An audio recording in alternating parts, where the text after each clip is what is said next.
culture represented in Korean pop music runs far deeper than a soundtrack. The images of cute bubbly girl bands and glamorous boy bands are created by record labels.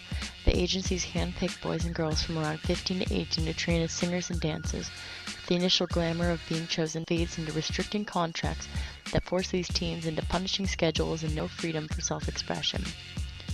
The Asian American viewers only see this one-note representation of Asian American pop stars as the ideal teen, and they are incited to believe in the image JYP puts before them. The rules for Korean pop bands are strict. They can't drink, they can't be seen with people of the opposite gender. If they're popular, it's unlikely that they'll be allowed to date because it would upset their fans too much. If they do anything that could be deemed as offensive, they have to make a public apology. Their contracts keep them on strict schedules and have clauses that stop them from retiring. These Asian American youths are often trying to find a place as teenagers in between traditional Asian parents and the white-based culture of America.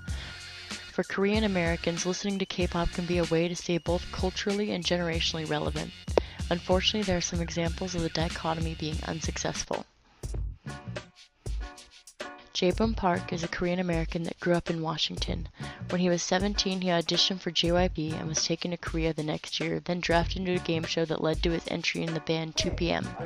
He struggled with learning Korean, and in the TV shows and interviews he was often quiet, relying on gestures and socializing with his bandmates to communicate.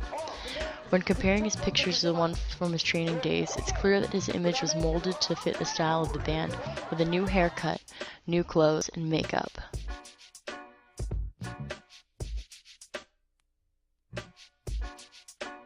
랄랄랄랄라 난 빠졌잖아 그녀 없이 사는 건 해보나 만나 그녀가 주는 게 너무나 많아 내 입에서 미소가 끝내질 않나 그녀 없인 사나 만나 그럼 이제 나는 어떻게 하나 에라 모르겠다 이대로가 좋다 그녀가 술이면 취해버리겠다 술은 맛있어 입술은 맛있어 그녀의 가리는 멋져 가리는 멋져 그녀의 날리는 머리결 날리는 머리결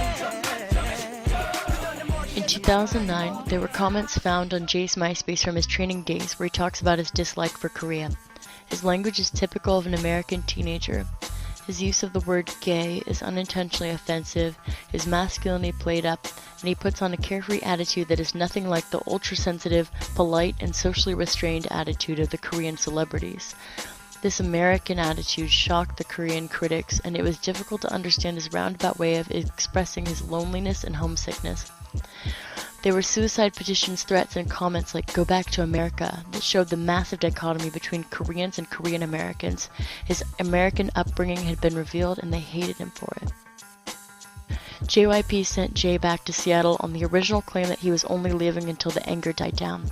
However, they suddenly changed their tune as soon as Jay returned to America, taking the opportunity of his distance to cut him out of the band entirely, despite the backlash from his fans. Although JYP led the media to believe that he had changed his mind about Jay, Jay's change upon returning to America was stunning. He lost the makeup, the outfits, the jewelry, the crazy hairstyles. His cutesy attitude fell into pieces, replaced with an image of the Asian gangster type that is reminiscent of the Jay from the MySpace comments. It seems that once he returned to America, he could be himself again. I know what them girls like. If you ain't with it, you better get with it. If you ain't with it, you better get with it. If you ain't with it, you better get with it. If you ain't with it, you better get with it. If you ain't with it, you better get with it. So the question is, did JYP force him out of the band or did he leave because he wanted to?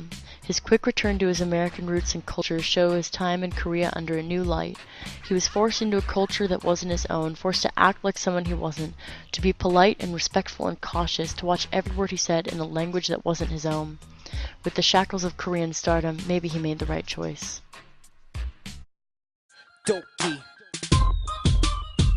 Billionaire Records Ayo we on a swagger level 1000 check it I said no pain no gain 그럼 난 몸무게는 1000kg 많은 경험과 실수를 통해서 많이 얻었고 나를 놓쳐 먼 길로